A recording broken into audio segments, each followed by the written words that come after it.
சிவபுராணம் பாகம் 8. பிரஜாபதியின் வருகை, தாட்சாயினியின் மகிழ்ச்சி. தாட்சாயினி தேவி தன் தந்தையின் சம்மதமில்லாமல் தன்னுடைய திருமணம் நிகழ்ந்ததால் தன் மீது தந்தை மிகுந்த கோபத்தில் இருப்பார் என்றும் தன்னை காண வரமாட்டார் என்றும் எண்ணினாள்.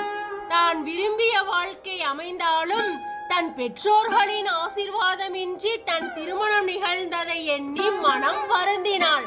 தன் மனைவியான தாட்சாயினியின் மன வருத்தத்தை அறிந்த சிவபெருமான் தேவியின் மனம் மீண்டும் வருத்தப்படாதவாறு நடந்து கொண்டார். அமைதியாக இருந்த கைலாய மலையில் பாடல்கள் பாடிய வண்ணம் இருந்தன.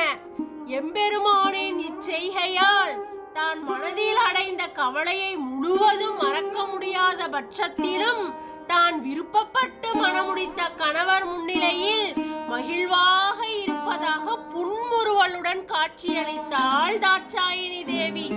புன்முறுவலுடன் காட்சியளித்த தேவியை கண்ட எம்பெருமானான சிவபெருமான், தேவியே, இனி நாம் சம்பந்தப்பட்ட முடிவுகள் எதுவாயினும் சரியோ தவறோ அதை நீரே முடிவு செய்வாயாக என கூறினார்.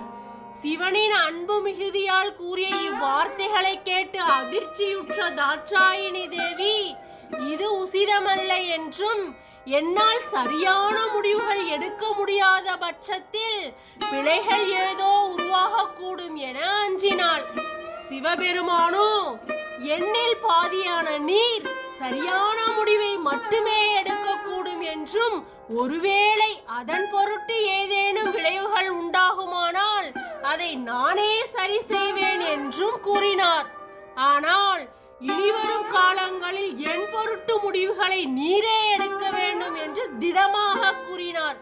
சிவபெருமானின் வார்த்தைகளை மீறி எதையும் கூற இயலாத நிலையில் என் பொருட்டு என் கணவரான நீங்கள் எவ்வித சங்கடங்களையும் அனுபவிக்க நேராமல் நான் காப்பேன் என்றும், எனினும் ஏதேனும் பிழைகள் உண்டாயின் அதற்கான முழு பொறுப்பும் என்னையே சாரும் என்றும் தாட்சாயினி தேவி வாக்குறுதி அளித்தாள்.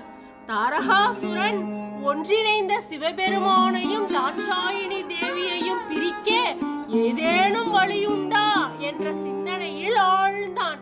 ஏனெனில் தாட்சாயினி தேவி இருப்பது எம்பெருமான் வாழும் இடத்தில்.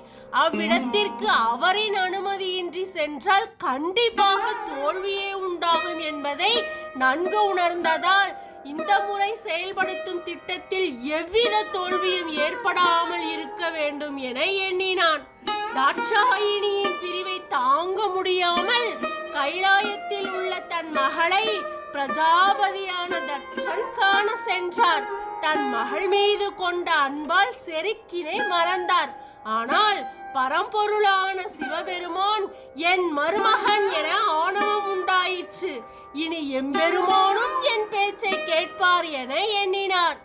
தன் தந்தையை கைலாய மலைக்கு வரப்போகிறார் என்பதை அறிந்த தாட்சாயினி தேவி அடைந்த மகிழ்ச்சிக்கு அளவே இல்லை.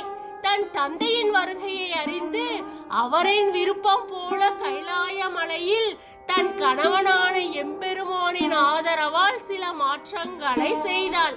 தந்தையின் வருகையால் மிகவும் மகிழ்ச்சி அடைந்த தாட்சாயினி தேவி தந்தையின் காலில் விழுந்து பணிந்து ஆசீர்வாதம் பெற்றாள்.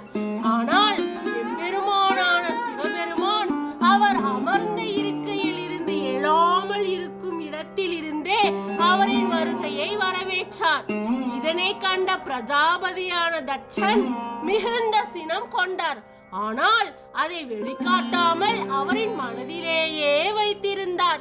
நீண்ட நாட்கள் கழித்து தன் மகளை கண்டதால் அவள் செய்த தவறினை மறந்து ஏற்றுக்கொண்டார். பின் தன் மருமகனான எம்பெருமானிடம் தனக்கு ஒரு உபாயம் செய்ய வேண்டி பிரஜாபதியான தட்சன் சிவனிடம் நின்றார். என்ன வேண்டும் என்று சொல்லுங்கள் என எம்பெருமான் வினவினார். அதற்கு பிரஜாபதியான தட்சன், என் மகளின் பிரிவை என்னால் தாங்கிக் கொள்ள இயலவில்லை. எனவே என் மகளும் என் மருமகனுமான நீங்களும் என் இல்லத்திலே தங்க வேண்டும் என வேண்டினார். இதை கேட்டதும் அவருடன் வந்தவர்கள் அதிர்ச்சி அடைந்தனர். உலகிற்கு பரம்பொருளான சிவனை தன் இல்ல மருமகனாக அழைத்தது நன்றன்று என அங்கு தட்சனுடன் வந்த அனைவரும் எண்ணினார்கள். தன் தந்தை தன் மருமகனிடம் இவ்விதம் கேட்டதை பார்த்து தாட்சாயினி தேவி அதிர்ந்தாள். மேலும் தன் கணவர் இவருக்கு எவ்விதம் பதில் உரைப்பார் என்றும் அந்த பதிலால் தான் சினம் கொள்ளாமல் அமைதி காக்க வேண்டும் எனவும் தாட்சாயினி தேவி எண்ணினாள்.